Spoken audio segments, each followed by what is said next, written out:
So kind of moving on to like 2001, that's when you won the WBO junior welterweight title. Talk about, what it was like to be a world champion finally. It was amazing. I was in the gym on Tuesday at round one, and we got a phone call from the president of Don King Production, which was Dana Jameson, and she asked me. She said, "Hey, Chop."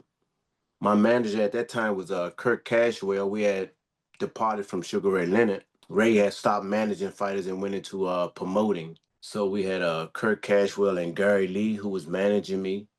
And we got a phone call because Kirk used to manage Sean Bay Mitchell as well. So we got a phone call while we was in the gym training. We knew the fight, they had a card coming up on Showtime. And I think it was July 29th or June 29th. It was Randall Bailey. No, it was Ener Julio supposed to be fighting Felix Flores. And it was all advertised on Showtime. That fight was coming up. And I'm like, yeah. I was scheduled to fight on the undercard. And I was like, okay, I'm getting ready. But we never had an opponent. So the week of the fight, that Tuesday, we get the phone call.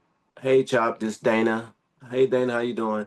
We got a little opportunity for you. We want to know would you be willing to fight for the title? I said, how am I fight for the title?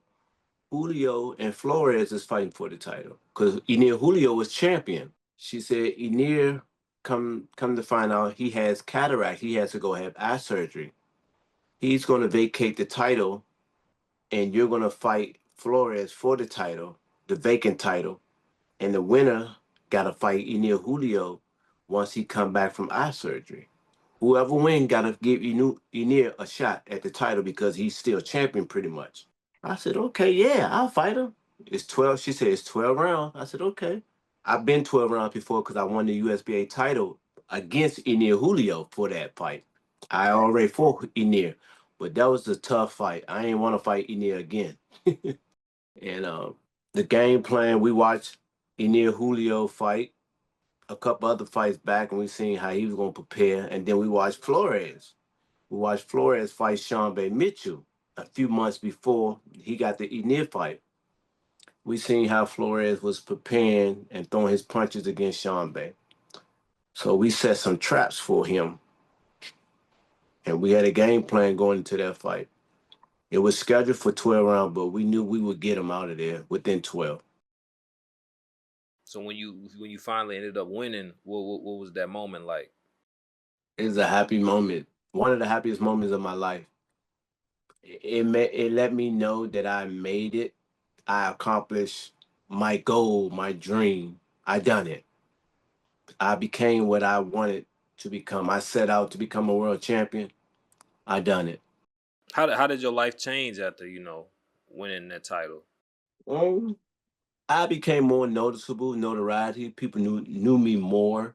I was never a flamboyant person like that, but I just like nice things. So I went and got me a four-wheeler and some dirt bikes, and I like to ride and have fun. Did it kind of take? Did you kind of pretty much kept your focus, like you didn't like slack off or anything? Oh nah, I learned from the older fighters growing up.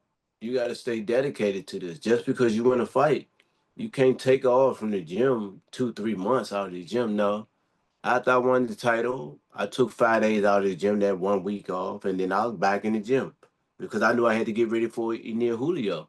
And I knew once I beat Ener, more doors would be open, the purses would get bigger, and then there were other champions that I wanted to fight.